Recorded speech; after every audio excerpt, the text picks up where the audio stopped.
সেটা হচ্ছে যে বিএনপি নিজেই স্বীকার করছে যে এখানে তাদের লোকেরা অনেক ক্ষেত্রে চাঁদাবাজির সাথে যুক্ত হয়ে পড়ছে এবং তারা প্রায় 3000 লোককে বহিষ্কার করছে, তারপরেও এটা কন্ট্রোল করা যাচ্ছে না। তো এখানে তো সরকারেরও দায়িত্ব আছে যে যারা চাঁদাবাজি করছে তাদেরকে আইনের আওতায় আনে।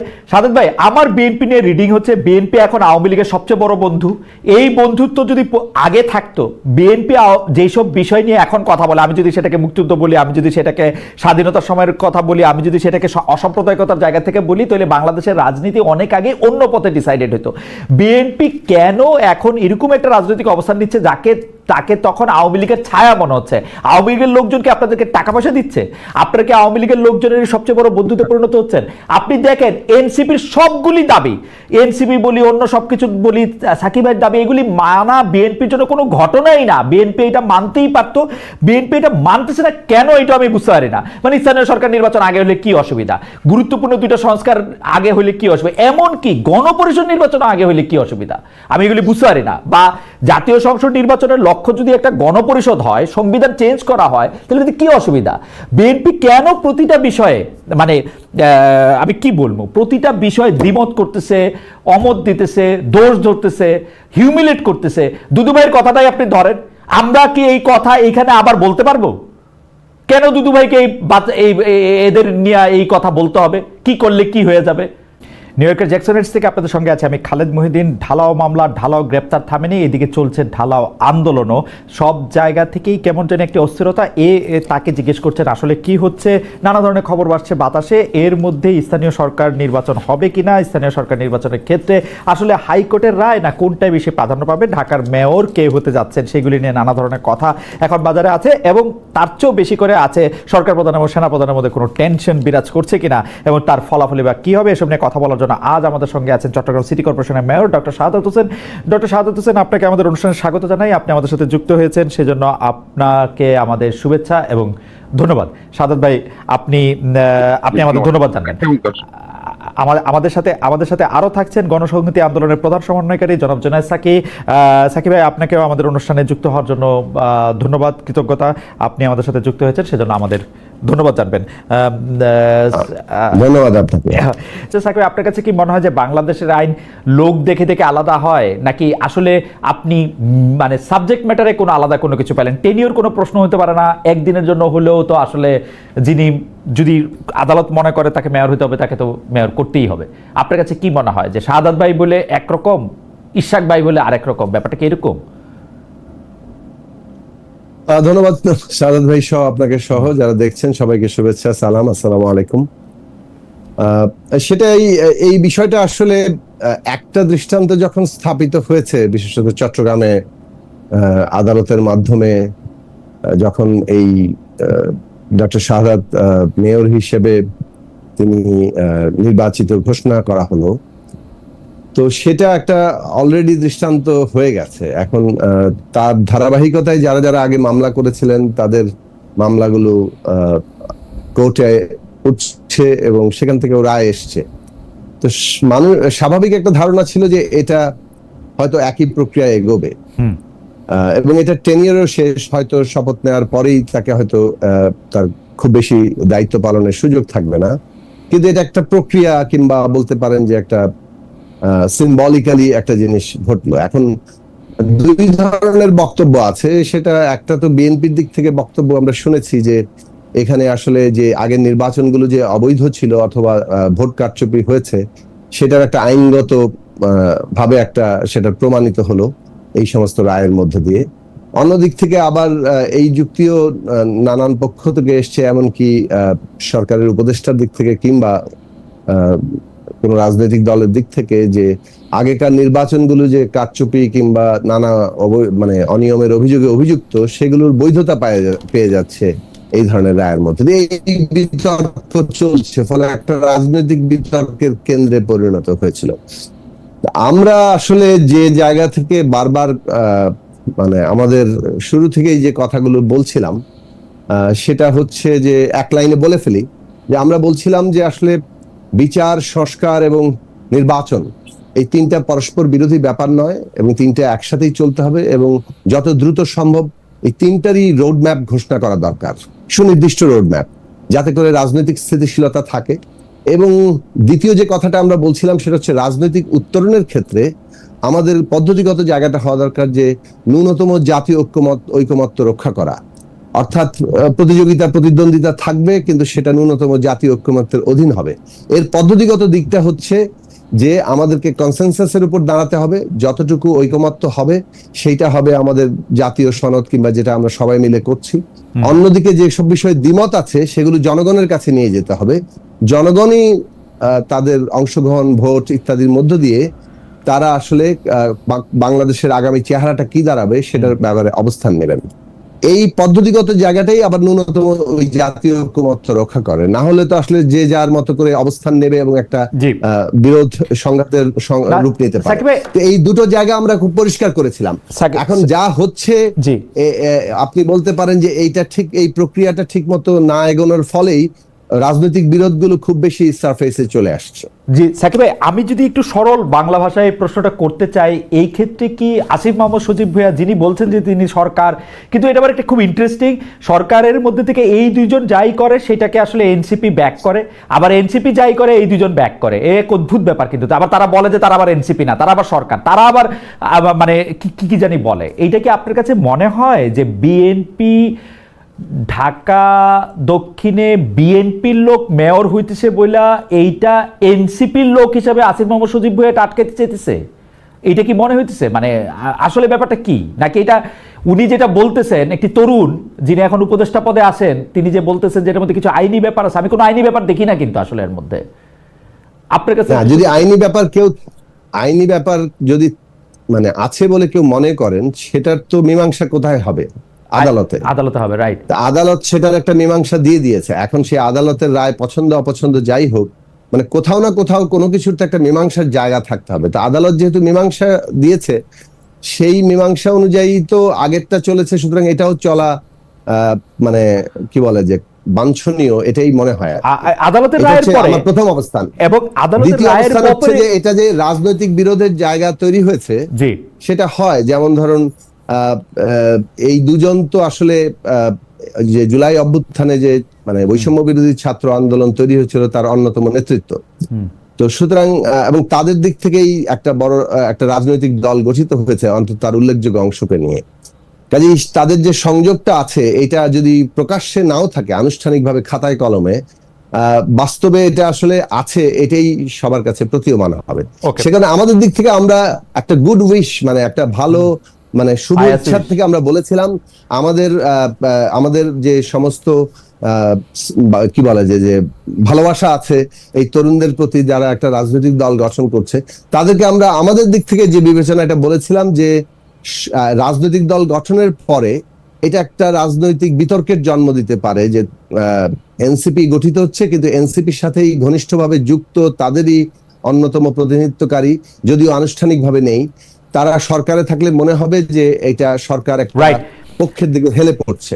সেখানে আমরা তাদের বলেছিলাম যে আপনারা পুরো রাজনৈতিক স্রোতে যুক্ত হন, অন্তর্বর্তীকালীন সরকারকে এই বিতর্কের ঊর্ধ্বে রাখেন। এটা আমাদের আপনি বলেছেন, আমরা সবাই এটা খেয়ালও করেছি। আমি আপনার কাছ থেকে একটু জানতে চাইবো যে একটা দাবির ব্যাপারে সাকিব, আপনি খেয়াল করেছেন যে জনাব নাসিরউদ্দিন পাটোয়ারি, যিনি এনসিপির একজন অনেক বড় নেতা, তিনি বলেছেন মানে শিক্ষাঙ্গনকে নষ্ট করেছেন ওয়াহিদুদ্দিন ভাই, অর্থ মন্ত্রণালয়কে নষ্ট করেছেন সালেউদ্দিন ভাই, এবং আইন মন্ত্রণালয়কে নষ্ট করেছেন আসিফ নজরুল ভাই। সুতরাং এই তিনজনকে পদত্যাগ করতে হবে। মানে আপনার কাছ থেকে এটা জানতে চাইবো যে মানে এই ব্যাপারে আপনার মন্তব্য কি। এবং খুবই মজার ব্যাপার, আমি খুব খুশি হইতাম ওনাদের যদি বলতো যে এই তিনজনকে নিয়োগ দিয়েছেন ইউনুস ভাইকেও পদত্যাগ করতে হবে, কিন্তু সেটা ওনারা বলেন না। মানে আবার ইন্টারেস্টিংলি এটা আমি ডক্টর শাহাদাত হোসেনের কাছে জানতে চাইবো যে ইউনুস সাহেব আজকে বলছেন যে পত্রিকার খবরে প্রকাশ ওদেরকে সংযত হইতে, নাইলে উনি নাকি পদত্যাগ করবেন। একটি পদত্যাগ, এই ব্যাপারটা একটু সাকিব আপনি যদি আমাদেরকে বলেন, একটু সহজ কথায় আমাদের বলেন, তাহলে আমাদের জন্য একটু বুঝতে সুবিধা হয়। আপনি একটু শাহাদাত ভাইকে ওইটা একটু জানতে চাই। জি সাকিব ভাই, দেখুন মানে বিষয়টা হচ্ছে যে এরকম অনেকগুলো খবর তো ইতিমধ্যে সোশ্যাল মিডিয়া কিংবা বিভিন্ন মাধ্যমে ছড়িয়ে আছে। যেহেতু আমি ওইটার ভেতরে নাই, আমি তো কোনো এক্সাক্ট তথ্য ভিত্তিক কোনো কথা বলতে পারবো না। তবে ঘটনাচক্রে যে না সাকিব ভাই, পরিস্থিতি তৈরি আপনি হচ্ছে, একটু মাঝখানে বলে রাখি, আমাদের দর্শকরাও বলতেছেন, আমিও মনে করি আপনি হচ্ছেন এনসিপির একজন মেন্টর, খুবই সুবিধা মানে খুবই তাদের সমর্থক, আপনি তাদেরকে খুবই প্রোটেক্ট করেন, সেজন্য আপনাকে আমরা আজকে ধরে নিয়ে আসছি, সরি আপনার সাথে আমরা যুক্ত হয়েছি এনসিপির শিক্ষকের কাছে শোনার জন্য যে এনসিপি আসলে কি করতেছে। সিরিয়াসলি এটা দর্শকরা বলতেছে। আমি মোটেই এনসিপির শিক্ষক কিংবা ইত্যাদি কিছু নই। আমি যে কথাটা বলতে চাই যে বাংলাদেশের তরুণরা রাজনীতিতে আগ্রহী হচ্ছে, রাজনৈতিক দল গঠন করছে, অভ্যুত্থানের মতো এত বড় একটা জায়গাতে তারা জীবন দিয়ে একটা জায়গা সৃষ্টি করেছে। তো এইটাতে এর চাইতে আনন্দদায়ক, এর চাইতে আশাবাদী ঘটনা আর কি হতে পারে? আমরা সবসময়, এটা আমার ছাত্র জীবন থেকে আপনি জানেন যে আমরা তরুণদের রাজনীতিতে অংশগ্রহণের ব্যাপারে সবসময় উৎসাহিত করেছি। সব যে আমাদের পেছনেই আসতে হবে তা না, কিন্তু বাংলাদেশে যদি এই নতুন প্রজন্ম যুক্ত হয় তাহলে এই দেশের ভবিষ্যৎ আরো উজ্জ্বল হবে। এই পজিশন থেকে আমরা সবসময় চেষ্টা করছি। আপনি জানেন যে নূরদের ক্ষেত্রেও আমরা কিভাবে আমাদের পক্ষ থেকে যতটুকু পারে তাদের পাশে দাঁড়ানোর দরকার সেটা করেছিলাম। তা আমরা যেটা মনে করি যে সেটা, নাসিরউদ্দিন পাটোয়ারির বক্তব্যটা আমি কালকে দেখেছি ঘটনাচক্রে, আমি তার সাথে দেখাও হয়েছিল একটা অনুষ্ঠানে। আমি জিজ্ঞেস করেছিলাম যে তোমার এই বক্তব্য কি আসলেই মানে এটা তার বক্তব্য কিনা, আমি ফেসবুকে দেখছি। এবং আমার মনে হয়েছে যে এই বক্তব্য, আমি এই বক্তব্যের সমর্থন করি না, এবং আমি মনে করি না যে এটা খুব রাজনৈতিকভাবে বিবেচনা সম্পন্ন বক্তব্য হয়েছে। এটা সেই বিরোধেরই জন্ম দিচ্ছে যে যেহেতু বিএনপির পক্ষ থেকে বলা হচ্ছে, কিংবা অন্তত ইশরাকের মিছিল থেকে, ইশরাকের পক্ষে যে সমাবেশ মিছিলগুলো হয়েছে সেখান থেকে উপদেষ্টা মাহফুজ আলম কিংবা উপদেষ্টা আসিফ মাহমুদ সজীব ভুঁইয়ার পদত্যাগ দাবি করা হয়েছে, মনে হলো যে এটা একটা কাউন্টার ভাবে মানে তাদের জন্য বলা, এবং যাদের জন্য বলা হচ্ছে তারা তাদের জীবন, ইতিহাস ইত্যাদি মানে এটাকে আসলে একটা পার্টির সাথে পুরোপুরি যুক্ত করাটাও যথার্থ নয়। তো যেটা হচ্ছে যে এই যে রাজনৈতিক একটা বিরোধের জায়গাতে পরিণত করা উপদেষ্টাদের নিয়ে, সেটা কাঙ্ক্ষিত ছিল না। এবং যেহেতু দুটোর মধ্যে গুরুতর পার্থক্য আছে। একটা হচ্ছে যে ওই উপদেষ্টারা সমাজের রাজনৈতিক ব্যক্তি ছিলেন না, ওই অর্থে যে রাজনৈতিক নেতা কিংবা কোনো দলের প্রতিনিধি, কিন্তু মাহফুজ আলম এবং আসিফ মাহমুদ সজীব ভুঁইয়া তারা একটা অভ্যুত্থানের ভেতর থেকে একটা ছাত্র আন্দোলনের নেতৃত্ব হিসেবে তার প্রতিনিধি আকারে এই সরকারে যুক্ত হয়েছিলেন। এবং যখন নাহিদ ইসলাম এনসিপির দায়িত্ব নিয়ে বেরিয়ে আসলেন, এটা আমাদের দিক থেকে আমি আগেও বলেছি যে আমরা পরিষ্কার বলেছি যে আপনারা নিজেরাই সবাই যুক্ত হন এবং জনগণের কাছে চলে যান, এইটা জনগণের কাছে গ্রহণযোগ্যতা পাবে এবং অপ্রয়োজনীয় রাজনৈতিক বিতর্ক থেকে আমাদের এই পুরো প্রক্রিয়াটাকে মুক্ত করবে। তো সেটা আমাদের অবস্থান ছিল। এখন এই প্রত্যেকেরই তো নিজস্ব রাজনৈতিক বিবেচনা আছে, তাদের রাজনৈতিক বিবেচনা থেকে তারা যা ভালো মনে করেছেন সেটাই তারা করেছেন, কিন্তু সেটা সেই রাজনৈতিক বিতর্কের জন্ম দিয়েছে, এতে কোনো সন্দেহ নেই। দর্শকদের উদ্দেশ্যে একটু বলি, আর শাহাদাত ভাইয়ের জন্য একটু বলি যে সাকিব ভাই আমরা ফুট সোলজার হইলেও 90-এর গণ আন্দোলনে পিছনে পিছনে ছিলাম, সামনে সামনে অনেক লোক ছিল, আমরা ওটার মধ্যে ছিলাম। কিন্তু গণ অভ্যুত্থানের জন্য ছাত্রদেরকে মাইনাস করা হচ্ছে বলে এনসিপি থেকে খুব বলা হচ্ছে। ছাত্রদেরকে যে কতভাবে প্লাস করা হলো, ছাত্রদেরকে যে সবচেয়ে বড় সম্মান দেওয়া হলো অন্য কোনো প্রতিনিধিদের, রিক্সাওয়ালাদের না, শ্রমিকদের না, আর কাউদের না, এদের দেওয়া হলো, এইটার একটা ইতিহাসের জায়গা থেকে সাকিব ভাই আপনি একটু আমাদেরকে একটু বলেন তো যে মানে আসলে কি ব্যাপারটা এরকম যে ছাত্রদের মাইনাস করার একটা চেষ্টা করা হচ্ছে, নাকি দিনের পর দিন আমরা অন্য আরেকটা রাজনৈতিক দলের অভ্যুত্থান দেখতেছি, যেই রাজনৈতিক দল আমরা বিএনপি বলি, আওয়ামী লীগ বলি, অন্যান্য বুর্জোয়া রাজনৈতিক দলগুলির মধ্যে এটা দেখতেছিলাম যে তার ছায়া নিয়ে এটা আসলে বড় হইতেছে। আমরা এই প্রশ্নে আসছি আপনার কাছে, আমি একটু ডক্টর শাহাদাত হোসেনের কাছে যাই। ডক্টর শাহাদাত হোসেন, এই যে পদত্যাগ, আপনার কাছে কি মনে হয় যে বিএনপি যে কথায় কথায় এনসিপির শত্রু বলতে বলতে এনসিপির এই তরুণ ছাত্র নেতৃত্ব, আপনি কি ভাষা ব্যবহার করতেছেন, বিএনপির ভাইস চেয়ারম্যানরা কি ভাষায় কথা বলতেছেন এনসিপিকে, মানে প্রথম থেকে ওদেরকে বাতিল করে দেওয়ার জন্য, আমরা এটা করতে পারি, আমরা এটা করতে পারি, আমরা এত বড় দল হন আর যাই হন, এটা তো বলতেই হবে যে ওদের নেতৃত্বে, ওদের আত্মত্যাগের বিনিময়ে আমরা স্বৈরাচার থেকে মুক্ত হয়েছি। এইটা বিএনপির অস্বীকার করতে বিএনপির কোন জায়গায় মানে কষ্টটা হচ্ছে? কালকেও আমি দেখলাম বিএনপির সিনিয়র লিডাররা সব বসে বসে দুজন ছাত্র কেন উপদেষ্টা হয়েছেন সেটা নিয়ে বিরাট বক্তৃতা দিতে। ইজ ইট ফেয়ার শাহাদাত ভাই? আসলে ব্যাপারটা হয়েছে কি, আপনি আমাদের সমাজটা এমন হয়ে গেছে, ধরেন আমরা সবাই মিলে তো আন্দোলনগুলো করেছি। আজকে ধরেন এই যে সমস্ত রাজনৈতিক দল গত 16 বছর আন্দোলন করেছে, তাদের আত্মত্যাগের অনেক মানুষ গুম হয়েছে, গুপ্ত হত্যার শিকার হয়েছে, বিচার বহির্ভূত হত্যা হয়েছে, নির্যাতন হয়েছে, মামলা হয়েছে, হামলা হয়েছে, ঘরবাড়ি ধ্বংস করে দিয়েছে, দোকানপাট, ব্যবসা বাণিজ্য সব ধ্বংস হয়ে গেছে, পার্সোনাল লাইফ ধ্বংস হয়ে গেছে। তো এর মধ্যে 24শে জুলাই অগাস্টে ছাত্ররা অকাতরে প্রাণ দিয়েছে, শ্রমিক জনতা, রাজনীতিবিদ সবাই সেখানে রাজপথে আন্দোলন করেছে। আলটিমেটলি গিয়ে আপনি দেখুন যে আন্দোলনটা ছাত্ররা এই যে জুলাই অগাস্ট, আমি যদি বলি যে মে জুন জুলাই, আজকে ধরেন 1 বছরও হয়নি, কিন্তু 1 বছরের মধ্যে কিন্তু ঐক্যবদ্ধতার জায়গা থেকে অনেক দূরে সরে এসেছে। এটার মূল কারণ হচ্ছে যখন আপনি একটা সরকার গঠন করেছেন এবং সরকারের মধ্যে যখন আপনারা ঢুকে গেছেন, সেখানে যখন দুর্নীতিটা যখন প্রাধান্য পায়, আলটিমেটলি গিয়ে দেখুন যে এই 1 বছরের মধ্যে কিন্তু এনসিপি গঠিত হয়েছে ঠিক, কিন্তু এনসিপির কোনো মুভমেন্টে কি সাধারণ ছাত্ররা কিন্তু আসছে কিনা এটাও তো দেখতে হবে। রিসেন্টলি চট্টগ্রামে একটা প্রোগ্রাম, এই বিভাজন তো সাদত ভাই, এই বিভাজন তো সাদত ভাই, আমি একটু বলি, এই বিভাজন তো আপনারা সৃষ্টি করতেছেন। প্রতিটি থানায়, প্রতিটি জায়গায় যতগুলি স্বার্থের জায়গা আছে, ততগুলি স্বার্থের জায়গায় বিএনপি যাইতেছে, ওরা এনসিপিরা দেখতেছে, পাইতেছে না কিছু, সেই জন্য বিএনপি ছাত্রদল তাদের সাথে এটা লাগতেছে। এই বিভাজন তো আপনাদের সৃষ্টি। এনসিপি তো, আমি ওই জায়গায় বলছি না, ধরেন আমি যে জায়গাটা অ্যাড্রেস করতে যাচ্ছি সেটি হচ্ছে যে সাধারণ ছাত্ররা কিন্তু বৈষম্য বিরোধী ছাত্রের প্রতি অথবা বৈষম্য বিরোধী ছাত্র থেকে তো এনসিপির আত্মপ্রকাশ হয়েছে।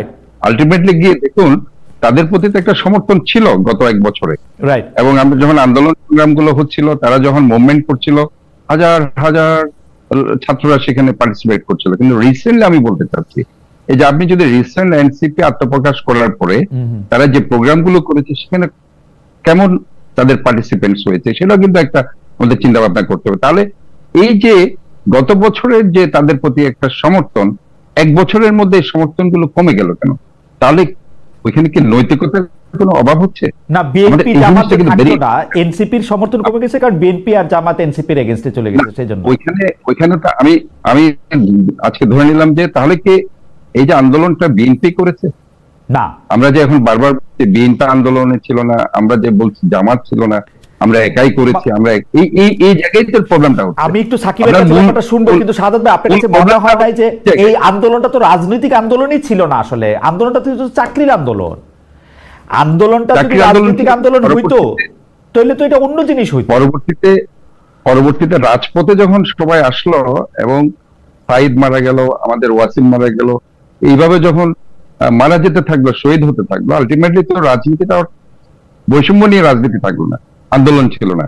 এটা তখন সরকার পতনের আন্দোলনের দিকে, তখন আমরা প্রতিবাদ করছি, সবাই প্রতিবাদ করছি, কারণ সেটা শেখ হাসিনার অন্যায়। কিন্তু লক্ষ্য আন্দোলনের লক্ষ্য অন্যায়, এবং তখন আপনি শেষের দিকে তো সেটা বৈষম্য বিরোধী আন্দোলন ছিল না, সেই শেষ পর্যন্ত সেটা কি শেখ হাসিনা পতনের আন্দোলনে চলে গেল।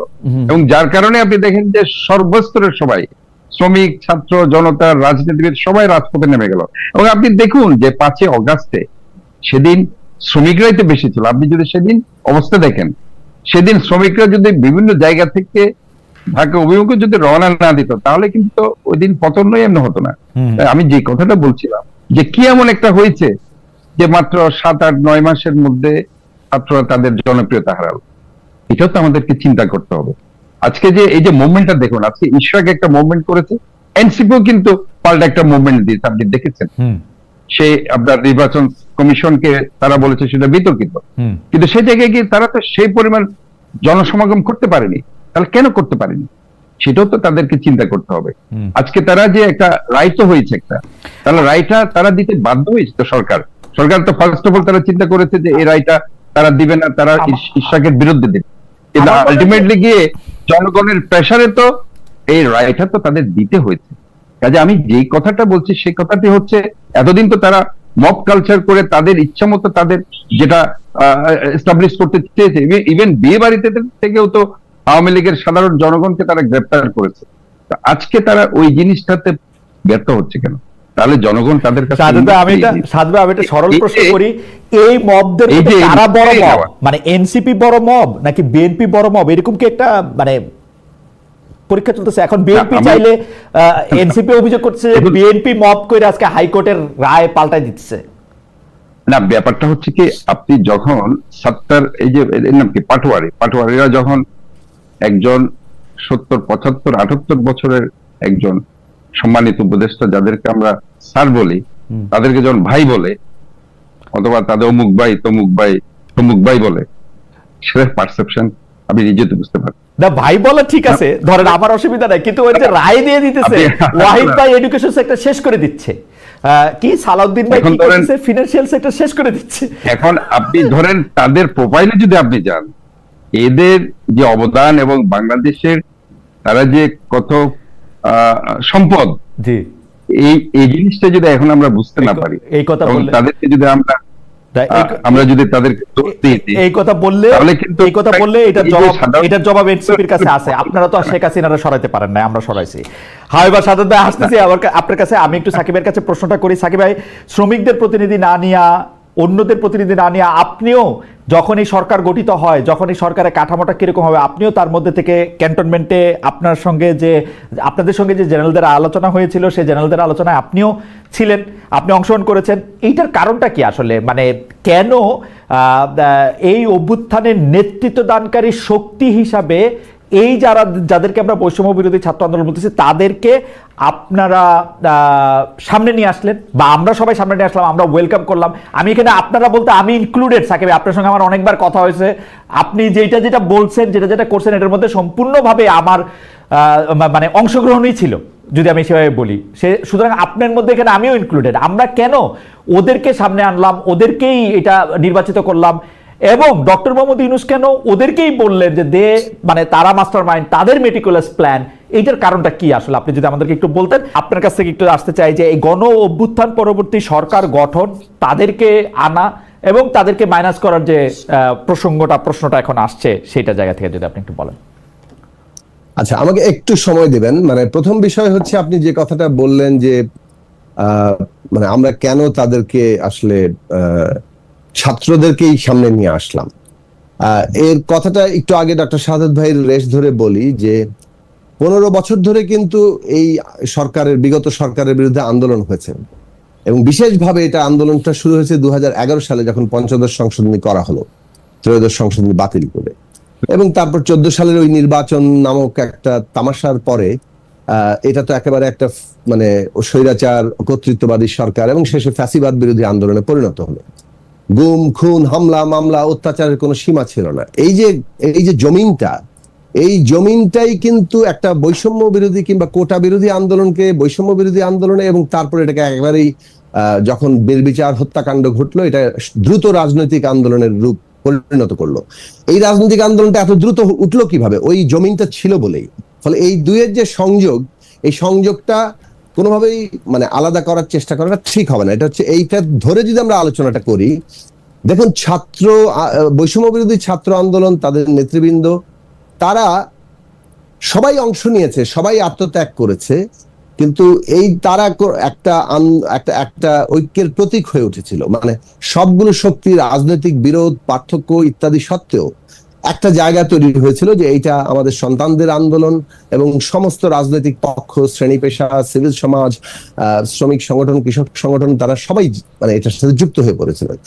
তো এই ক্ষেত্রে কাদেরকে আসলে মানে বিবেচনার মধ্যে আনা হবে, সেক্ষেত্রে ওই ঐক্যের প্রতীক দিকটাকে গুরুত্ব দেওয়া হয়েছিল।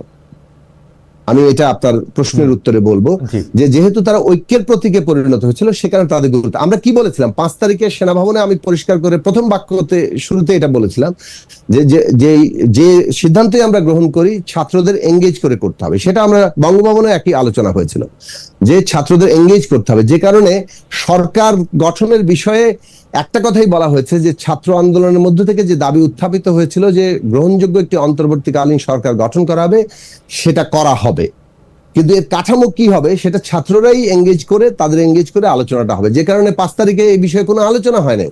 এই আলোচনা ছাত্রদের সাথে বসার পরেই কিন্তু তখন আলোচনা হয়েছে। কিন্তু যেটা ঘাটতি হয়েছে সেটা বলবো যে 6 তারিখ থেকে আলোচনাটা অপরাপর সকল শক্তি যারা অংশীদার ছিল তাদের সাথেও যে সমানভাবে আলোচনাটা প্রয়োজন ছিল, সবাই মিলে যে করা দরকার ছিল, সেটা যথার্থভাবে হয়ে ওঠেনি। সে কারণ ব্যাখ্যা পরবর্তীকালে করা যাবে। এই কারণ তুললে এখন বাদানুবাদ বাঁধবে, মানে একে অপরকে দোষারোপের জায়গা তৈরি হবে। সে কারণে আমরা বরং যেহেতু একটা উত্তরণকে গুরুত্ব দিয়েছি, সে কারণে জাতীয় ঐক্যের ওই ন্যূনতম জায়গাটা রক্ষা করার দিক থেকে আমরা বেশি মনোযোগ দিয়েছি, এই ধরনের একে অপরকে দোষারোপ করার জায়গা থেকে। যখন ছাত্ররা এই প্রতিনিধিত্বের জায়গাতে গেল, একদল মানুষ ভেবেছেন ওকে ছাত্ররা যেহেতু সকলের প্রতীকে পরিণত হয়েছে তারা এখানে থাকতে পারে, কিন্তু যখন তারা রাজনৈতিক দল গঠন করবে তখন কিন্তু আবার তাদের এটা একটা অংশে পরিণত হচ্ছে, অর্থাৎ সরকার কেবল ওই ছাত্রদের রাজনৈতিক দলের একটা সরকারে পরিণত হচ্ছে কিনা এই প্রশ্নটা উঠে যাচ্ছে, অথবা ঝোঁকটা তৈরি হচ্ছে।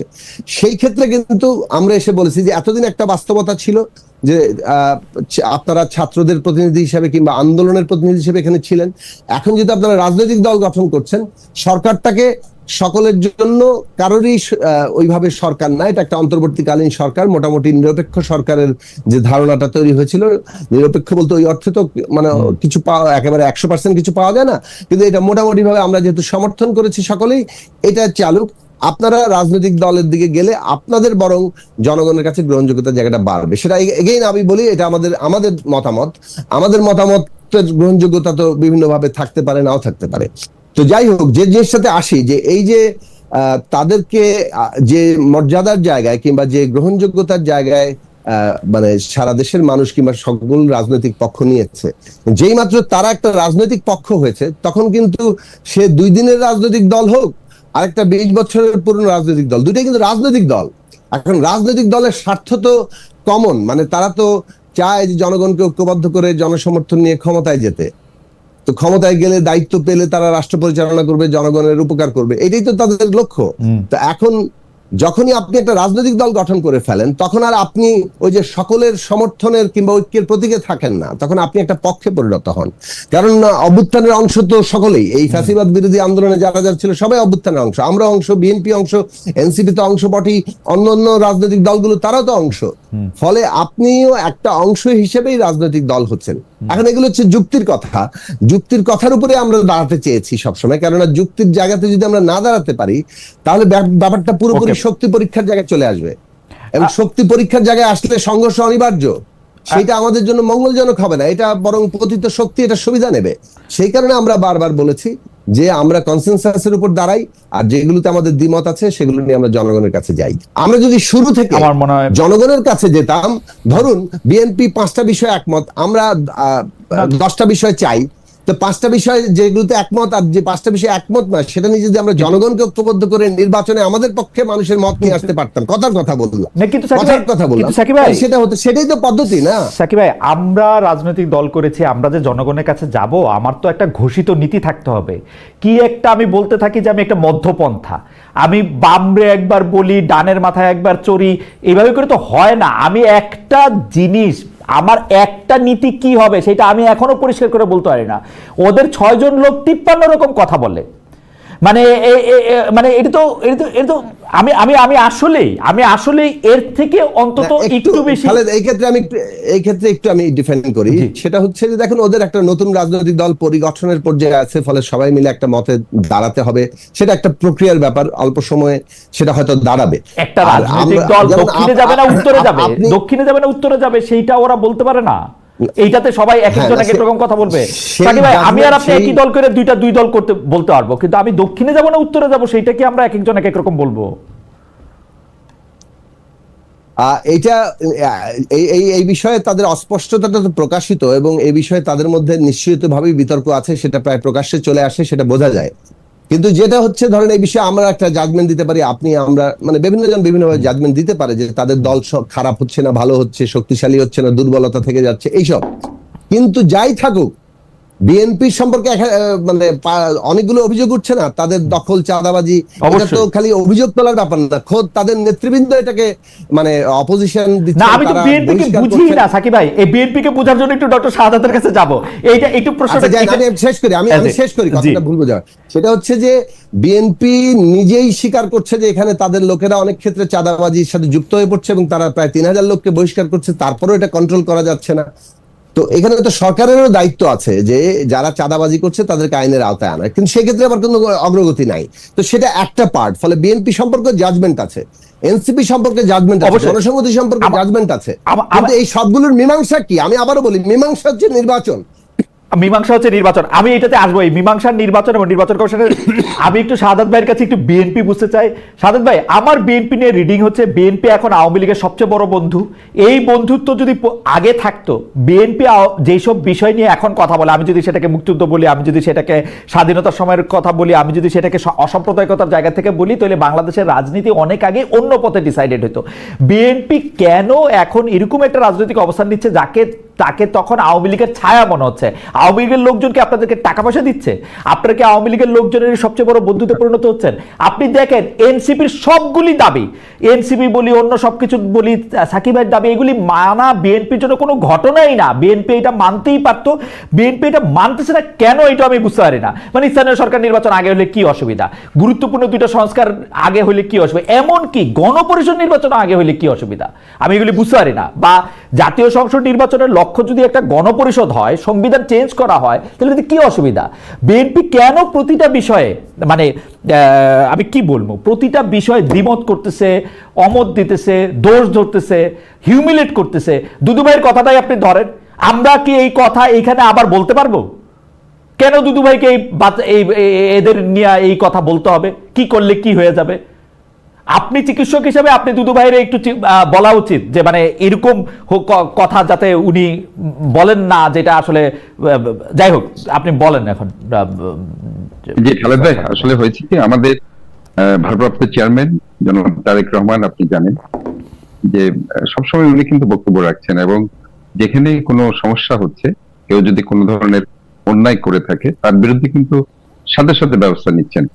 এবং উনি শুধুমাত্র এগুলো করছেন না, উনি যে 31টি দফা দিয়েছেন সেটা নিয়ে প্রত্যেকটি জায়গায় আজকে তারুণ্যের সমাবেশ করছেন, সাধারণ ছাত্রছাত্রীদের বোঝাতে চেষ্টা করছেন, এবং সে ধরনের একটা কনসেপ্ট উনি তাদের মধ্যে দেওয়ার চেষ্টা করছেন। কাজে ওভারঅল এই যে একটা আন্দোলন যে আপনারা দেখেছেন যে জুলাই অগাস্ট হয়েছে, সেখানেও কিন্তু প্রথম থেকেই ওনার কিন্তু একটা স্ট্রং সাপোর্ট ছিল, এবং আমরা সেখানে দেখেছি উনি আমাদেরকে পর্যন্ত সে ধরনের ইনস্ট্রাকশন দিয়েছেন। আমরা মাঠ লেভেলে যারা কাজ করছি, যাতে বৈষম্য বিরোধী আন্দোলনে যারা যেসব ছাত্ররা কাজ করছে, তাদেরকে যাতে সর্বাত্মকভাবে সাহায্য দেওয়া হয়, এবং অ্যাকর্ডিংলি আমরা সেটা জেলা পর্যায়ে, ডিস্ট্রিক্ট পর্যায়ে, আপনার তৃণমূল পর্যায়ে সেটা আমরা দেওয়ার চেষ্টা করেছি। কাজে আমি মনে করি যে তারেক রহমান সাহেব আছেন আমাদের ভারপ্রাপ্ত চেয়ারম্যান, উনি কিন্তু প্রতিটি ব্যাপারে কিন্তু কথা বলছেন, এবং প্রতিদিনেই ওনার কিন্তু বক্তব্য আজকে মিডিয়াতে আসছে, আমরা সেটা দেখতে পাচ্ছি। কাজে এখানে অমুক সমুক তমুক কথা বলে সেটাকে আসলে ইনফ্যাক্ট আমরা মনে করি না যে সেটা বিএনপির কথা। তারেক রহমান সাহেব যেটা বলবেন আমরাই মনে করছি সেটাই বিএনপির মূল কথা। এবং আমরা কিন্তু যে জায়গায় বলছি আপনি শেখ হাসিনা যেরকম সিইওর মতো দেশ পরিচালনা করতো, এবসলিউটলি আপনারা সেদিকেই যাইতেছেন শাহাদাত ভাই। দলের মধ্যে কোনো সমন্বয় নাই, মানে সিনিয়রদের মধ্যে কোনো কথার মিল নাই। না, সেটা একটা দিক আছে, কিন্তু আমাদের তো যিনি ভারপ্রাপ্ত চেয়ারম্যান উনি কিন্তু ইনস্ট্রাকশন দিচ্ছেন, প্রতিনিয়ত উনি দিচ্ছেন, এবং কিভাবে দল চালাতে হবে, কিভাবে আমাদের যে সাধারণ ছাত্রছাত্রীদের সাথে আমাদের যে দলের একটা সম্পর্ক গড়ে উঠাতে হবে, সেটারও কিন্তু প্রতিনিয়ত ইনস্ট্রাকশন দিচ্ছেন। আর উনি তো একটা কনসেপ্ট দিয়েছেন, আপনার দ্বিকক্ষ বিশিষ্ট পার্লামেন্টের কথা বলছেন, রেইনবো সিটি বাংলাদেশের কথা বলছেন, এবং আমাদের মধ্যে সবার একটা সাম্যতা আনার কথা বলছেন, এবং আমাদের দলের নেতা কর্মীরা কিভাবে বিহেভ করবে সে নিয়ে উনি কিন্তু প্রতিনিয়ত কথা বলছেন। কাজে এর মধ্যে যদি কেউ করে থাকে সেটার জন্য কিন্তু উনি সতর্কবার্তা দিচ্ছেন, এবং অনেক স্ট্যান্ডিং কমিটির মেম্বারকেও কিন্তু আপনারা দেখেছেন উনি সতর্কবার্তা দিয়েছেন। কাজে কোনো জায়গায় উনি কিন্তু কাউকে ছাড় দিচ্ছেন না।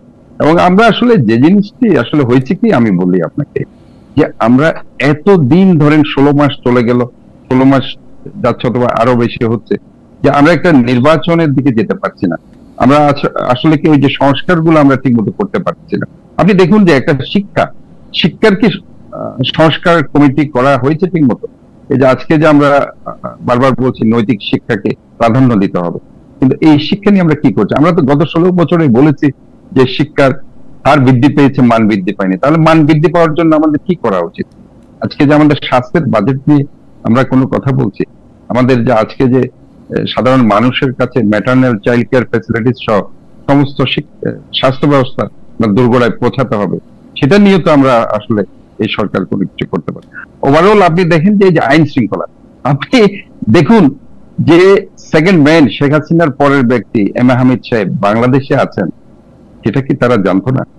কিভাবে একটা ভিআইপি আপনার বিমানবন্দর দিয়ে একজন ভিআইপি চলে গেলেন এবং কেউ জানলো না? এটা কি হতে পারে? কাজে আমি মনে না, করি এটা না জানার কোনো উপায়ই নাই যারা শওকত ভাই, এটা না অনেকে মানে- এখনো যারা বাংলাদেশে আছেন, হয়তোবা আওয়ামী লীগের অনেক রুই খাতলা এখনো বাংলাদেশে আছে, আমরা হয়তোবা সেটা জানি না, কিন্তু প্রশাসন সেটা জানে।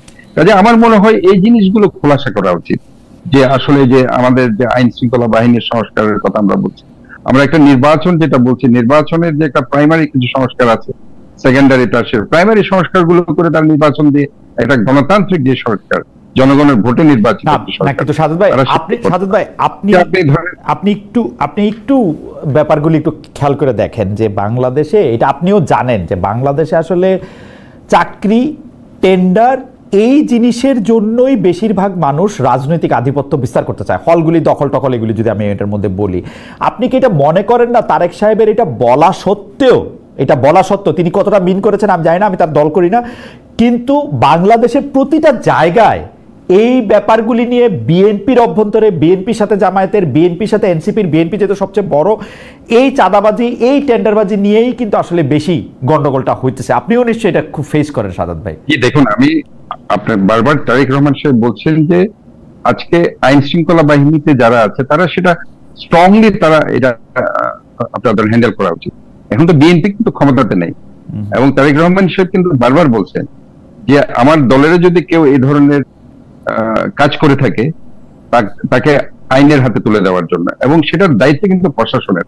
আমি এই জায়গাতেই বলছি, আপনি দেখুন বাংলাদেশের সেকেন্ড ম্যান শেখ হাসিনার পরে সে রয়ে যায় বাংলাদেশে, নিশ্চিন্তে চলে যায়, তাহলে আপনি কোথায় কি কাজ করবেন? আমার কথা হচ্ছে এই জায়গায় সংস্কার করা উচিত বলে আমি মনে করি। না হয় আপনি ধরেন একটা নির্বাচন যখন দিতে যাবেন, আবারও ঠিক একইভাবে আইন শৃঙ্খলা বাহিনীর যারা এখন লোয়ার লেভেলে আছে, যারা অর্ডার গুলো এক্সিকিউট করে, দেখুন ওসি অর্ডার দিবে, এক্সিকিউট করবে সাব ইন্সপেক্টর, অ্যাসিস্ট্যান্ট ইন্সপেক্টররা, কিন্তু সেখানে যদি গলদ রয়ে যায় তাহলে তো গ্রেফতার করবে। সাদত ভাই আমি ধরেন সাদত ভাই আপনার মানে আমি আপনাকে দেখেছি যে আপনি অনেক কিছু আগে থেকে এবং অনেক ভালোভাবে বুঝতে পারেন। ডক্টর মোহাম্মদ ইউনূসকে এখন সত্যিই মনে করতেছে, যে কারণে পদত্যাগের কথাটা আসলো, যে কোর্টগুলি এখন বিএনপির, যারা পুলিশ এবং প্রশাসনে আছেন তারা আসলে বেশিরভাগ বিএনপির হয়ে কথা বলতেছেন, সেই জন্য একটা দ্বৈত প্রশাসন সৃষ্টি হয়েছে। আসলে বিএনপি সমর্থক প্রশাসন বনাম ডক্টর মোহাম্মদ ইউনূস,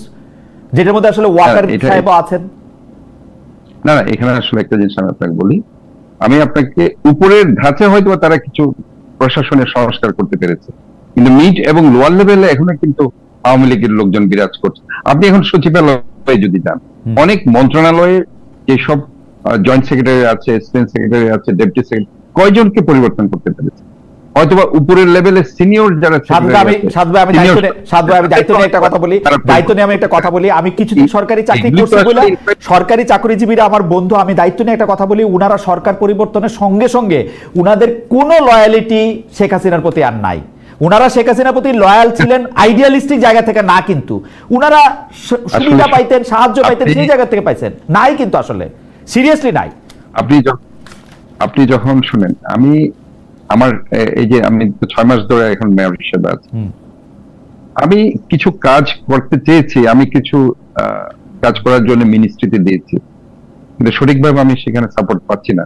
যদি তারা ওইটা মনে করতে যে না ডক্টর সাদাত বিএনপির লোক হলো, সে চট্টগ্রামকে সাজাতে চাই, চট্টগ্রামের জন্য কিছু কাজ করতে চাই, তার কাজগুলো আমি করে দিব। আমি নিজে ফেস করছি এগুলো, এবং আমি নিজে যেহেতু মন্ত্রণালয়ে গিয়ে মাঝে মধ্যে যাই, রিকোয়েস্ট করি এসব কাজের জন্য, আমি দেখি সেখানে কারা সেখানে আছে। আমি এই জন্য আপনার এই কথা মানলাম, কিন্তু আমার কাছে মনে হয় যে আওয়ামী লীগের লোকরা এখন আরো বেশি বিএনপির সাপোর্টার। আমার কাছে এরকম মনে হয় বিএনপি যেমন আওয়ামী লীগের সাপোর্টার, দুইটার বন্ধুত্ব একদম স্পষ্ট দেখা যাচ্ছে। অ্যাপারেন্টলি আপনার মনে হচ্ছে, কিন্তু প্র্যাকটিক্যালি আমরা যারা এখানে মাঠ লেভেলে কাজ করছি আমরা বুঝতে পারছি আসলে এখানে ইনফ্যাক্ট একটা আওয়ামী লীগ নিষিদ্ধের দাবি আপনারা করেনও নাই, ওইখানে জানো নাই, পরে আবার এটা সমালোচনা করছেন। সাধু ভাই, আমি আসবো আপনার কাছে। আজকে আমরা অনুষ্ঠানটা একটু বড় করতে চাই, একটু সময় বাড়া নিতে চাই, একটু প্রডিউসার আবির ভাই একটু অনুরোধ করতেছি যে আমরা একটু বড় করতে চাই আর কি। সাকিব ভাই, নির্বাচন নিয়ে আপনি বলতেছিলেন যে নির্বাচনটা মাধ্যমে এগুলি চেঞ্জ করা সম্ভব। নির্বাচনটা বলার আগে আমি আসলে দুইটা বিষয় আপনার একটু দৃষ্টি আকর্ষণ করতে চাই। কালকে আমাদের জাতীয় নিরাপত্তা উপদেষ্টা জনাব খলিলুর রহমান, আমার কাছে মনে হয় তিনি শব্দ নিয়ে খেলে মানুষকে এবং আমরা যারা আছি তাদেরকে, আমার কাছে মনে হয়েছে যে তিনি শব্দ নিয়ে খেলেছেন। তিনি আসলে বলেছেন করিডোরের কোনো কথাই হয় না, ত্রাণ যাবে, ত্রাণ করিডোর দিয়ে না গেলে আকাশ দিয়ে যাবে না মাটির তল দিয়ে যাবে, একই তো কথা হলো। উনি খালি শব্দটা চেঞ্জ করেছেন এবং এই গুজব, এই কথা আমরা ছড়াই নাই, তো সরকারের পররাষ্ট্র উপদেষ্টাই তো সংবাদ সম্মেলন করে বলছেন যে এখানে দেয়া হইতেছে। এইটা একটা। দুই হচ্ছে চট্টগ্রামে যে পোর্ট হ্যান্ডলিং, সেই পোর্ট হ্যান্ডলিং এর ক্ষেত্রে ইফিসিয়েন্সির কথা বলে বিদেশিদের যে এখানে করার কথা বলা হচ্ছে, আমরা কিন্তু প্যাটার্নটা জানি সাকিব ভাই যে এই প্যাটার্নটা আসলে কি। আপনি এটাকে আসলে ডক্টর মোহাম্মদ ইউনূসের যে এই পশ্চিমা পুঁজিবাদ, পশ্চিমা পুঁজিরে যে এইখানে টাইনা আনার একটা চেষ্টা, এটা কি পজিটিভ ভাবে দেখেন নাকি এটাকে আপনি সমালোচনার দৃষ্টিতে দেখেন, নাকি আপনি মনে করেন যে এইসব সিদ্ধান্ত আসলে সরকার আসলেই এটা করা উচিত? দুইটা ক্ষেত্রে কিন্তু চট্টগ্রাম দিয়ে হচ্ছে এই পুঁজির এইটা, আরেকটার মধ্যে থেকে হচ্ছে যে আপনি যখন এটার করিডোর বলেন, ত্রাণ করিডোর বলেন, হয়েছে কি এই সরকারি চাকরি কিছুদিন করলে, একটু বেশি দিন করলে, আর বড় বড় চাকরি করলে, আর বিদেশি একটু ডিগ্রি টুগ্রি থাকলে, বিশেষ করে অনেক মানুষের অনেক বোকাশোকা মনে হয় যে না, এটা আমরা করিডোরের কথা আলোচনাই করি না, আমরা ত্রাণের কথা বলছি। আশ্চর্যজনক, মানে আমি কি বলবো সাকিব, আপনি আপনার কাছে একটু শুনতে চাই। আচ্ছা, অনেকগুলো আলোচনা এসছে, আমি একটু ছোট ছোট করে বলতে চাই। প্রথম বিষয় হচ্ছে যে এমনকি একটা পলিটিক্যাল গভর্নমেন্টও যদি থাকতো, মানে নির্বাচনের মধ্য দিয়ে রাজনৈতিক সরকার, তাহলেও তাদেরও উচিত থাকতো যে উচিত হতো যে অন্যান্য বিরোধী রাজনৈতিক দলগুলোর সাথে মানে এই ধরনের জাতীয় গুরুত্বপূর্ণ প্রশ্ন যেটা জাতীয় নিরাপত্তার সাথে যুক্ত একটা আলাপ আলোচনা করা, যথাসম্ভব জাতীয় ঐকমত্যের ভিত্তিতেই এই ধরনের সিদ্ধান্তগুলোতে যাওয়া। বিশেষভাবে যখন করিডোরের মতো প্রশ্নটা এসছে, সেটা ত্রাণ সরবরাহের প্রশ্নই হোক, আমরা তো আসলে ভালো মতো জানি না, এই প্রথমবার ওনার কাছ থেকে শুনলাম। তো এর আগে যে আলোচনা হচ্ছে, এতদিন যে ডালপালা এত জায়গায় গেল, তো এবং তার মধ্যে তো প্রত্যেকের মতামত আছে। এই যেমন আপনি একটা মত দিলেন যে আসলে ত্রাণ যাওয়া করিডোর ছাড়া কেমনে হবে, তো এইভাবে তো প্রশ্নগুলো উঠবে। তাহলে এই আলোচনাটা না করে একটা পলিটিক্যাল গভর্নমেন্টের যেখানে যাওয়ার কথা না, সেখানে এই অন্তর্বর্তীকালীন সরকার যাদের স্টেক হচ্ছে এই সমস্ত রাজনৈতিক দল, শ্রেণী পেশার সংগঠন, সিভিল সোসাইটি, এরা সমর্থন দিয়ে থাকছে, তাদের সাথে আলোচনা ছাড়া এই সিদ্ধান্ত নেওয়াটা আমরা সমর্থন করি না। আমরা শুরু থেকে এই কথাটা বলছি। এমনকি পোর্টের মতো গুরুত্বপূর্ণ বিদেশি বিনিয়োগ বাংলাদেশে আসতে পারে। সাকিব ভাই, মাঝখানে একটু বলি যে মানে আপনারা এই সব বিষয়ে সবসময় একটু সতর্ক থাকেন, কিন্তু অন্যরা এটা বোঝে কিনা যে বাংলাদেশের সাথে মায়ানমারের কিন্তু, বা বার্মা, আমি যেরকমই ভাবে বলি, ওদের একটা কূটনৈতিক চুক্তি আছে। ওদের যেটা রেবেল গ্রুপ, সেই আরাকান আর্মির সাথে কথা বইলা আমরা তাদেরকে একটা করিডোর দিব বা ত্রাণ দিব, এরকম একটা সিদ্ধান্ত নিব, এটাকে এত ছেলে খেলা এরা কেন মনে করতেছে? 3 সপ্তাহ পরে এসে হাই রিপ্রেজেন্টেটিভ উনি এসে একটা কথা বলতেছে, এটির মানে কি আসলে? সেটাই, মানে সেটা তো বটেই। এবং আমরা যেটা বলবো যে যখন আবার বিভিন্ন রাজনৈতিক দলগুলো প্রায় সবাই বলা চলে যে এই প্রশ্নটা তুলেছেন যে আলোচনা দরকার, তখনও উদ্যোগ গ্রহণ না করাটা আমরা যথার্থ মনে করি না, দুঃখজনকই মনে করি। আরেকটা বিষয় হচ্ছে যে বাংলাদেশে বিদেশি বিনিয়োগ, এখন বিদেশি বিনিয়োগ বাংলাদেশে আমরা মনে করি প্রয়োজন আছে, কিন্তু বিদেশি বিনিয়োগ কোনটা কোন ক্ষেত্রে আমরা বাছাই করব, যেটা আমাদের টেকনোলজি ট্রান্সফার করবে, আমাদের এখানে পুনর্বিনিয়োগের ব্যবস্থা করবে, কর্মসংস্থান করবে, কম্পিটিটিভ একটা জায়গা সৃষ্টি করবে। এগুলো অনেকগুলো জায়গা আছে, এগুলো ওয়ার্ল্ড ব্যাংকেরও গবেষণা আছে যে আমাদের মতো লিস্ট ডেভেলপমেন্ট কান্ট্রিগুলো যেগুলো সামনে এগোচ্ছে, সেখানে বিদেশি বিনিয়োগ কোনটা আমাদের নিজেদের অর্থনীতিকে, জাতীয় অর্থনীতিকে বিকশিত করে, কোনটা কতগুলো ক্ষেত্রের মধ্যে আবদ্ধ করে কেবলমাত্র সম্পদ আহরণ করে অন্য জায়গায় নিয়ে যায়। এই পার্থক্য রেখাটা আমাদের বিবেচনার বিষয়, ফলে আমরা আমাদের জাতীয় স্বার্থের ভিত্তিতে সেগুলো চিন্তা করব। কিন্তু পোর্ট বিষয়টা কিন্তু আজকের প্রশ্ন না, এই পোর্ট বিষয় নিয়ে 90 সাল থেকে, তারও আগে থেকে নানাভাবে আন্দোলন সংগ্রাম হয়ে এসছে। সুতরাং এরকম একটা বিষয়ে যখন সরকার একটা পদক্ষেপে যাবে, সেটা আমরা ভেবেছি যে এটা অবশ্যই রাজনৈতিক এবং সমস্ত অংশীজনদের সাথে তাদের আলোচনা করা প্রয়োজন ছিল। এখন তাদের মূল এজেন্ডা যেখানে, সেটা হচ্ছে বিচার, সংস্কার এবং নির্বাচন। এইখানে তাদেরকে ম্যান্ডেট আছে যে আপনারা এই কাজগুলো ফ্যাসিলিটেট করবেন এবং আপনারা এই কাজগুলো যাতে যথাযথভাবে গণতান্ত্রিক উপায়ে সম্পন্ন হয় সে চেষ্টাটা করবেন, সেটাই আপনাদের উপর প্রধান দায়িত্বের জায়গা। আর শুরু থেকে যদি এইগুলি প্রাধান্য পেত, যে আমরা বিচার কিভাবে হবে, কারা আসলে এই হত্যাকাণ্ডের জন্য দায়ী, 64 জেলার কারা কারা এই হত্যাকাণ্ডের প্রাইম সাসপেক্ট, এইটা বের করা প্রাইমারিলি এটা খুব কঠিন কাজ। কি আমার মনে হয় প্রাথমিক সাসপেক্ট, যেমন আমরা ঢাকা শহরে জানি কারা কারা প্রাইমারি সাসপেক্ট হবেন, নির্দেশদাতা থেকে শুরু করে মানে একেবারে এক্সিকিউশন, যেখানে হ্যাঁ এক্সিকিউট যারা যারা করেছেন সেক্ষেত্রে একটা যাচাই বাছাই করার প্রয়োজনীয়তা আছে। তো সেই তালিকা করে প্রয়োজনীয় মানে মামলা করে তাদেরকে বিচারের আওতায় আনা, এই কথা কিন্তু আমরা শুরু থেকে শুনতেছি, কিন্তু ডক্টর ইউনূস সরকার এক মুখে বলে উনাদের সবকিছুর ম্যান্ডেট আছে, অন্যদিকে আমি দেখি যে সব দিক দিয়ে উনারা ব্যর্থ। একজন দর্শক এটা বলতেছেন যে খালেদ মহিউদ্দিনের অন্তর্বর্তীকালীন সরকারের প্রতি এত ক্ষোভ কেন? আমি এটা অন্যভাবে বলি, ডক্টর মোহাম্মদ ইউনূসের অজান্তে সাবেক রাষ্ট্রপতি যিনি একজন মন্ত্রীর প্রটোকল পান, তার পক্ষে কি বিদেশে যাওয়া সম্ভব? কিন্তু আমরা দেখলাম 2 জন মাঝারি পুলিশ কর্মকর্তাকে চাকরি থেকে বাদ দেওয়া হয়েছে। কি করে 3 দিন পরে একটা কি অভিনেত্রীকে আটকানো হয়েছে, জেলে নিয়ে যাওয়া হয়েছে, জামিন নামঞ্জুর করা হয়েছে, 2 দিন পরে আবার জামিন হয়েছে। এগুলি কি? খুবই মানে ডক্টর ইউনূসের অজান্তে কি হামিদ সাহেবের বিদেশে যাওয়া সম্ভব? ডক্টর ইউনূসের কাছে কিন্তু জিআরও নিতে হবে। এই ধরনের কর্মকাণ্ডের ফলেই এই প্রশ্নগুলো উঠছে, মানুষের মধ্যে অনাস্থা, ক্ষোভ ইত্যাদি তৈরি হচ্ছে।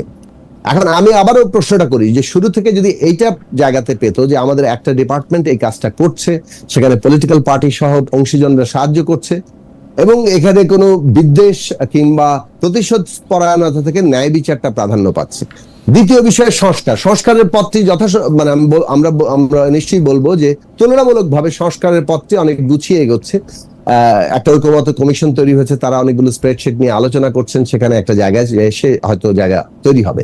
কিন্তু সেখানে যে নীতিটা ঘোষণা করা হয়েছিল কনসেনসাস এবং দ্বিমত নিয়ে আমরা জনগণের কাছে যাব, সেই নীতিতে অটল থাকার প্রশ্নটা রাজনৈতিক স্থিতিশীলতা আনতেও সাহায্য করতো। আমি শুরুতেই বলেছি এবং আবারও বারবার বলছি, সেই জায়গাটাতেও কোথায় যেন একটা কনফিউশন তৈরি হয়ে যাচ্ছে এবং আবার দ্রুত রাজনৈতিক অনিশ্চয়তা, অনাস্থা, অবিশ্বাসের রাজনৈতিক অনিশ্চয়তার তৃতীয় বিষয় হচ্ছে নির্বাচন।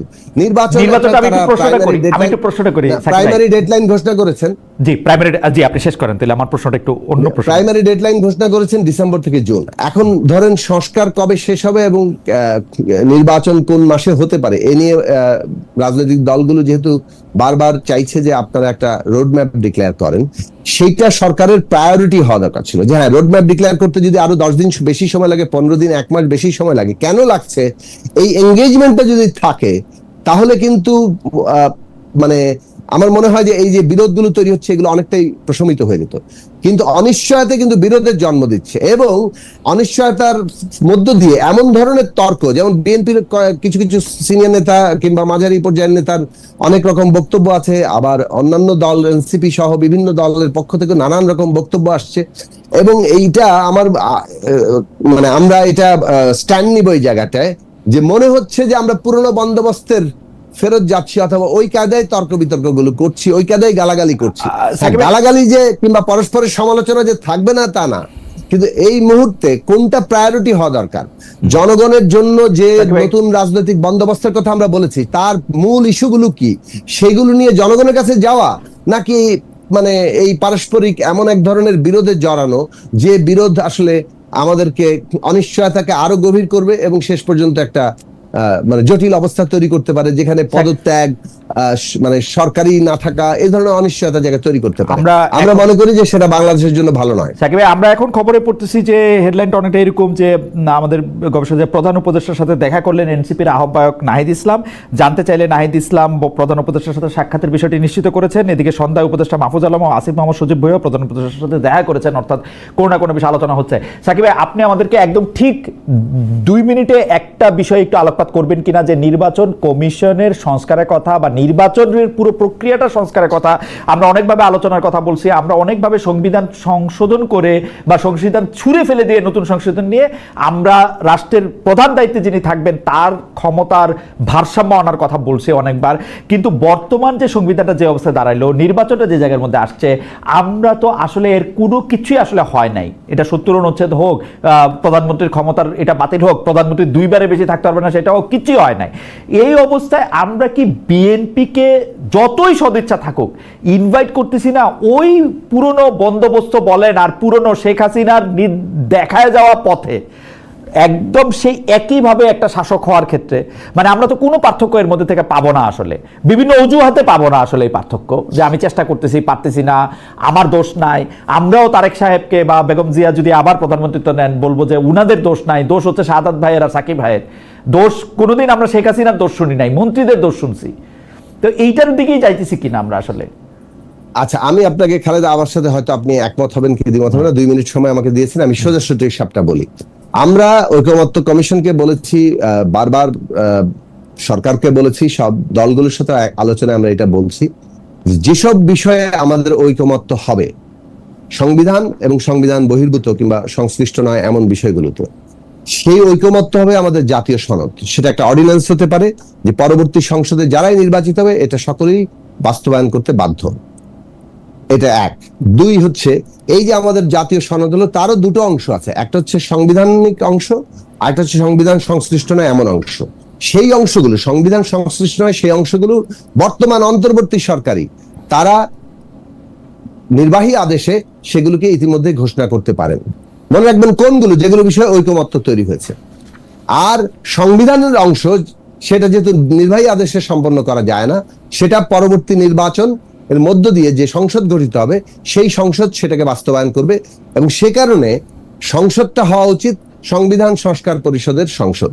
অর্থাৎ একই সাথে এটা জাতীয় সংসদ এবং সংবিধান সংস্কার পরিষদ হিসেবে গণ্য হবে। প্রথম 6 মাস কিংবা সর্বোচ্চ 1 বছরের মধ্যে এই সাংবিধানিক সংস্কারটা সে সম্পন্ন করবে, এবং তার মধ্যে দিয়ে তার একটা কাজ সম্পন্ন হবে। আর রেগুলার পার্লামেন্ট হিসেবে সে তো প্রথম থেকেই 5 বছর পর্যন্ত চলবে। এই প্রস্তাবনা কিন্তু সব দলের কাছে আছে।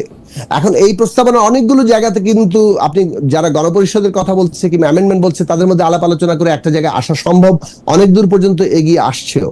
এবং এই প্রক্রিয়া যদি আমরা অবলম্বন করি তাহলে আমরা একদিকে প্রশাসনিক এবং অন্যান্য সংস্কার, এমনকি নির্বাচন ব্যবস্থারও বেশ কিছু সংস্কার নির্বাচনের আগেই পাচ্ছি, যেটা পরবর্তীতে র্যাটিফাইড হবে, কিন্তু সংবিধান প্রশ্নগুলো এখনই পাচ্ছি না, সেটা আমরা সংবিধানের সংসদ গঠিত হওয়ার প্রথম 6 মাসের মধ্যে আমরা সেটা পাচ্ছি। এই যে বাংলাদেশের নতুন বন্দোবস্ত, এই বন্দোবস্তটা তৈরি করার জন্য জনগণকে তো ইনভলভ করতেই হবে, তাই না? আমরা জনগণের মধ্যে না যাওয়া ছাড়া তো দ্বিমতের অংশগুলো কিভাবে রিজলভ হবে? ধরুন আমরা কেউ 70 অনুচ্ছেদ 1 পয়েন্ট রেখে বাতিল চায়, কেউ 4 পয়েন্ট রেখে বাতিল চায়, তো তাহলে অথবা সংস্কার চায়। তো এখন সেটা নিয়ে যদি আমাদের পার্থক্য থেকেই যায়, দুঃখিত, আমাদের তো জনগণের কাছে যেতে হবে। জনগণ যেটা ভোট দিয়ে ঠিক করেন সেটাই হবে। আমার মনে হয় যে আপনার বক্তব্য পরিষ্কার। আমরা একটু শাহাদাত ভাইকে এখানে জানতে চাইবো যে শাহাদাত ভাই, আমাদের একটা আশঙ্কার জায়গা হচ্ছে জনাব তারেক রহমান যদি বাংলাদেশের পরবর্তী প্রধানমন্ত্রী হন, তাহলে তিনি যেভাবে দেশ শাসন করবেন এটাকে অনেকটা বলা যায় যে, মানে প্রশ্নটা আমি করি, উনি কি শেখ হাসিনা দ্য সেকেন্ড হিসাবে আসবেন? মানে ওই যে হয় না রাষ্ট্র চতুর্দশ লুই ত্রয়োদশ লুইয়ের মতো করে, এরকম করেই কি আসবেন? মানে এইটার দিকেই কি আমরা যাইতেছি, নাকি আপনি কোনো এরকম দৃশ্য, তো মানে আপনি কোনো পরিবর্তন দেখতে পাচ্ছেন যে এই পরিবর্তনগুলো অবশ্যই আসবে? সাকিব ভাই যেগুলিকে জাতীয় সনদের অন্তর্ভুক্ত করতে বলতেছেন, যেই দাবিগুলিকে সামনে নিয়ে আসতেছেন, আমরা যে দাবিগুলির কথা বলতেছি, এগুলি আসবে কিনা আসলে?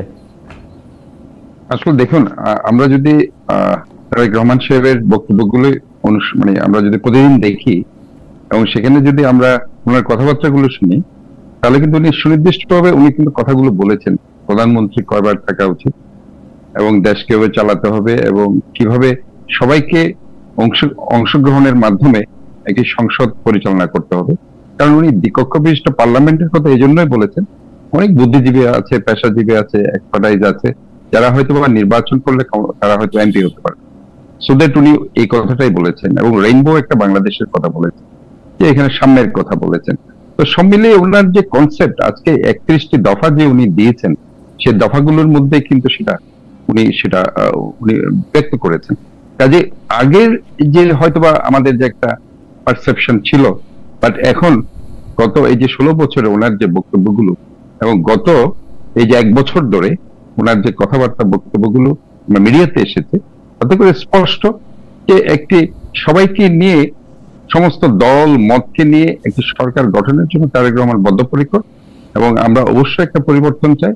এবং সেক্ষেত্রে আমি আসলে আপনি যে কথাটা ডক্টর ইউনূস সম্বন্ধে বলেছেন, সেখানে গিয়ে যে জিনিসটা আসলে প্রবলেম হচ্ছে, দেখুন আপনি যদি করিডোরের কথাই ধরুন আর যদি বন্দরের কথাই ধরুন, যেহেতু আমি চট্টগ্রামে আছি, যখনই কোনো জনগণের স্বার্থ সংশ্লিষ্ট ব্যাপার নিয়ে আপনি যখন একটা সিদ্ধান্ত নিতে যাবেন, সবচেয়ে বড় দিকটা হচ্ছে যে সমস্ত দল এবং মত এবং পেশাজীবীদের নিয়ে আপনি যদি সিদ্ধান্তগুলো নিতে পারেন তাহলে কিন্তু এত অনৈক্য হয় না।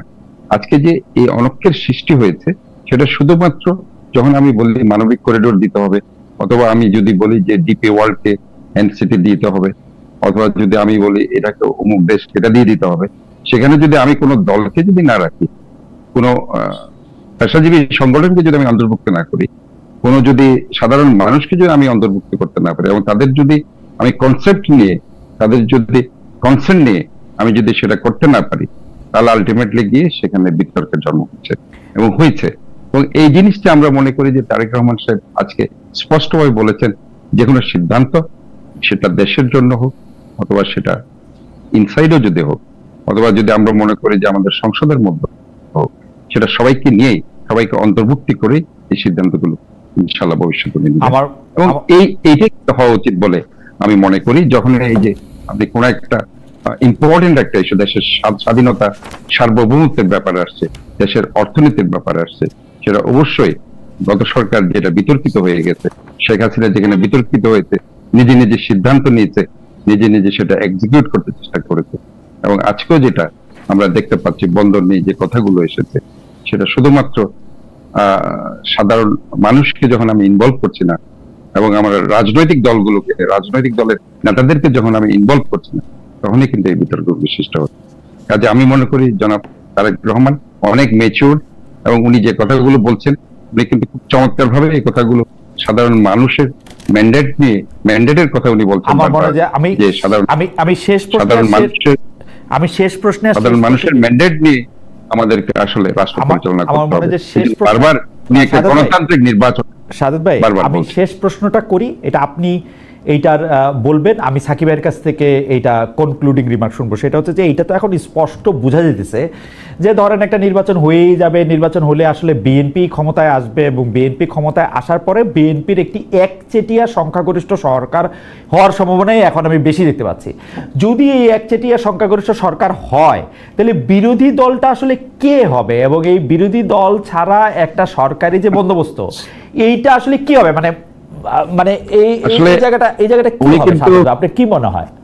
বিএনপি কিন্তু বারবার কিন্তু বলছে যে নির্বাচন পরে এটা জাতীয় ঐক্যের ভিত্তিতে একটা জাতীয় সরকার গঠন করা হবে, এটা কিন্তু বারবার বলা হচ্ছে।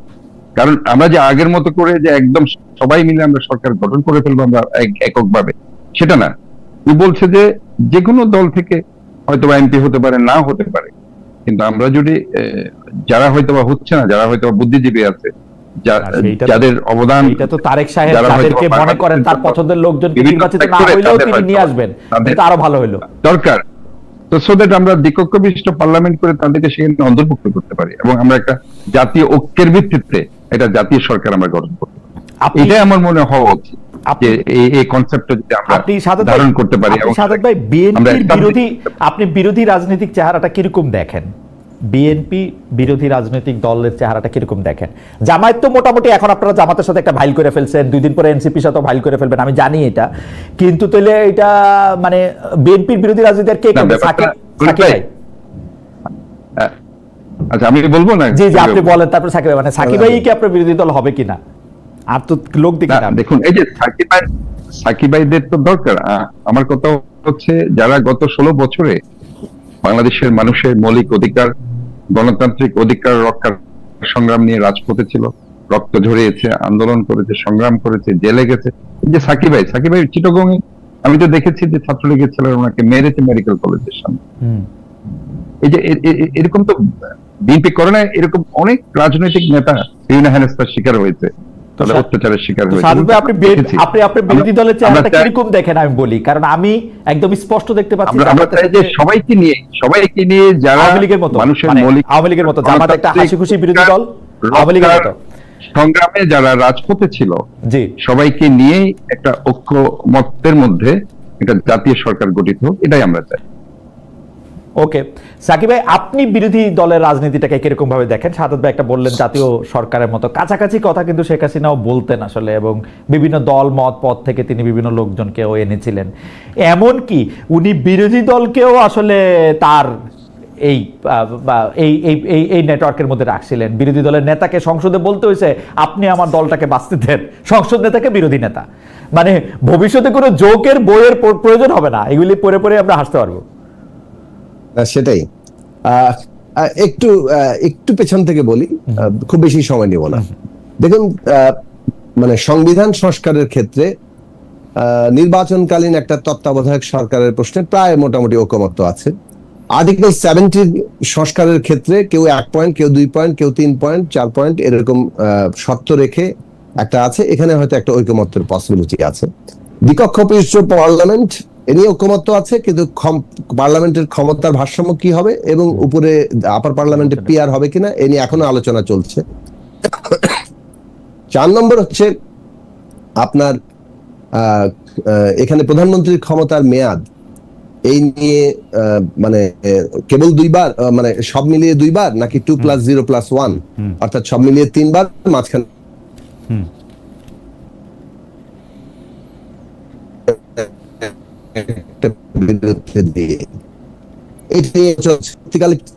স্থানীয় সরকার ব্যবস্থা। এবং সবচেয়ে বড় আরেকটা গুরুত্বপূর্ণ বিষয়, সাংবিধানিক পদগুলোতে কনসেনসাস, মানে যে সাংবিধানিক কমিশন এনসিসি কিংবা ন্যাশনাল কনস্টিটিউশনাল কমিশন, তার মাধ্যমে নিয়োগ কোন কোন প্রতিষ্ঠানে হবে, তার গঠন প্রকৃতি কি নিয়ে হবে, এ নিয়ে তর্ক চলছে।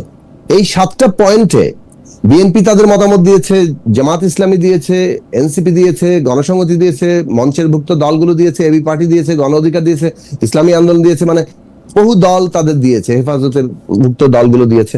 আমি সবার নামে কম বেশি বলার চেষ্টা করলাম যে আরো অনেক দল আছে, কিন্তু সবাই মিলে তাদের প্রস্তাবগুলো 39টি দল সম্ভবত যারা আলোচনা করছেন তারা দিয়েছেন।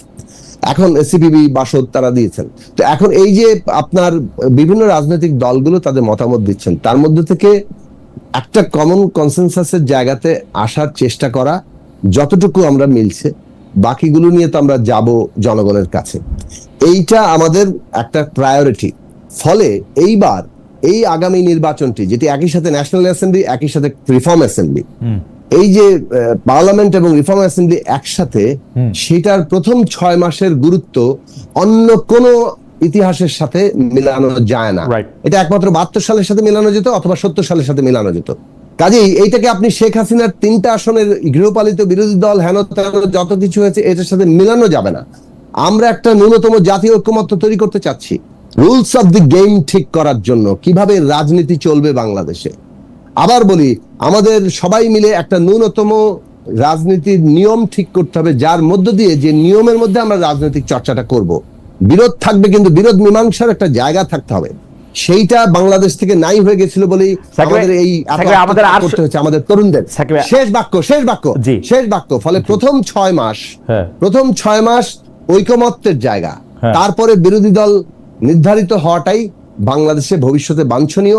কেননা প্রথম থেকে যদি কে বিরোধী দল আর সরকার হবে এই প্রশ্নে আমরা থাকি, সম্ভবত আমরা এই ন্যূনতম জাতীয় ঐক্যের ঐতিহাসিক কর্তব্যটাকে আমরা গুরুত্বহীন করে ফেলবো এবং আমরা বিপদে পড়বো। সাকিব ভাই, এক লাইনের একটা প্রশ্ন, সেটা হচ্ছে যে আপনার বক্তব্যটা আমার কাছে মনে হয় যে ল্যাবরেটরি জায়গায় বা থিওরিটিক্যালি যতটা সম্ভব, যতটা আকাঙ্ক্ষিত, আসলে প্র্যাকটিক্যালি সেইটা হয়তো হবে না। মানে আমি এটা ধরে নিয়ে যদি আপনাকে একটু প্রশ্ন করি যে বিরোধী রাজনৈতিক দল বা মতের চেহারাটা আসলে কেমন হবে? এটা কি জামায়াত ইসলামের নেতৃত্বে সবগুলি ইসলামিক দলের একটা প্ল্যাটফর্ম?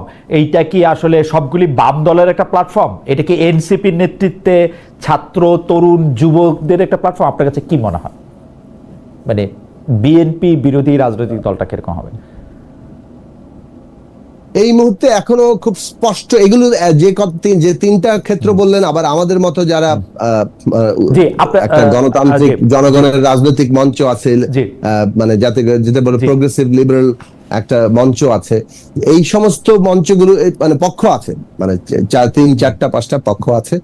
তারা মানে সামনের দিনে এই বিরোধী রাজনৈতিক দলের সমীকরণটা কি দাঁড়াবে, এটা সম্ভবত এখনো মানে পুরোপুরি নির্ধারিত হয়ে যায়নি। সাকিব ভাই, আপনাকে- আগামী নির্বাচন ঘোষণার সাথে সাথে হয়তো এটা আরো স্পষ্ট হবে। সাকিব ভাই, আপনাকে অনেক ধন্যবাদ ডক্টর শাহাদাত, আপনাকেও। আপনারা দুজনেই অনেকগুলো বিষয় নিয়ে আলোচনা করেছেন। দেশের দর্শকদের জন্য একটু বলি যে দেশের অবস্থা একটু মনে হচ্ছে যে অনেক বেশি উত্তেজনাপূর্ণ। সেই সময় আমরা নিজেরা যেন বাড়তি কোনো উত্তেজনা না ছড়াই, সেইটা আমাদের, এবং অনেক বেশি কথা বা ইনফরমেশন যেন আমরা বিশ্বাস না করি। একটা জ্ঞানী লোক একটা বলছিলেন যে, মানে সাকিব ভাই আর সাদাত ভাই আপনাদের সাক্ষর রেখে বলি যে এখন আমরা একটা ইনফরমেশন ডায়রিয়ার যুগে বাস করতেছি, যেখানের মধ্যে আসলে আপনারা এখন বাইছা নিতে হবে যে আপনাদের আসলে কতটা ইনফরমেশন আপনাদের দরকার, বা আপনারা এই ইনফরমেশনটা কিভাবে আপনারা ব্যবহার করবেন। আপনাদের অনেক ধন্যবাদ সাকিব ভাই, আপনাকে অনেক ধন্যবাদ। ডক্টর সাদাত হোসেন, আপনাকেও অনেক অনেক ধন্যবাদ। দর্শক, আবার দেখা হবে নিশ্চয়ই নতুন কোনো কিছুর সঙ্গে।